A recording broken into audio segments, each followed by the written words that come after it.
hello everyone কি খবৰ আপোনালোকৰ আশা কৰোঁ সকলো ভালে আছে আৰু মই ভালে আছো অন্যটি ভিডিঅ'লৈ আপোনাক সকলোকে স্বাগতম এতিয়া হৈছে দুপৰীয়া টাইম আৰু দুপৰীয়া টাইমৰ সদায় মই মোৰ ছোৱালীজনীক আপেল বা যিকোনো ফল মূল যি ঘৰত থাকে হেতুৱে মই দিব চেষ্টা কৰোঁ আজি আপেল আছিল আপেল দিছোঁ কালি যোৱাকালি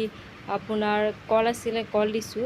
যি ফল থাকে আৰু হেতুৱে মই তাক দিওঁ আজি আপেল এটাৰ পৰা দুই টুকুৰা কাটিলে এক টুকুৰা মই তাক মানে এনে হাতত দিলোঁ তাই চুবাই থাকিবৰ কাৰণে দাঁত ওলাইছে ন দাঁত ওলালে মানে কিবা টান বস্তু তাই চুবাব বহুত মন যায় এতিয়া যিকোনো বস্তু তাই মুখত দিয়ে আৰু তাই চুবাব ইচ্ছা যায় ন পুৰা খিচখিচ কৰি থাকে দাঁতকেইটা চাগে তাই সেইকাৰণে আপেল এটুকুৰা দিছোঁ আৰু তাই চুবাই কেনে ভাল পাইছে বা গাজৰ বা তিয়ঁহ মই এইবিলাক তাইক দিওঁ চুবাবৰ কাৰণে এইফালে তাইক খুৱাই লৈ কেনে মই বহাই থৈ দিলোঁ এইফালে আহিলোঁ মই কাপোৰ ধুবৰ কাৰণে তাইৰ কাপোৰ এক বাল্টিং মই ভিজাই দিছোঁ এইখিনি হ'ল আমাৰ কাপোৰ এইখিনি মই ধুই ধাই কেনে থৈ দিম পিছত মেলিম আৰু তাইৰ কাপোৰখিনি আগে মেলি দিম এইখিনি তাইৰ কাপোৰ মেলি দিলোঁ মই তাইৰ কাপোৰখিনি মেলি দি কেনে মোৰ আমাৰ কাপোৰখিনি থৈ দিলোঁ এইফালে আহিলোঁ মই দুপৰীয়াৰ ভাত বনাবৰ কাৰণে এইফালে মাছ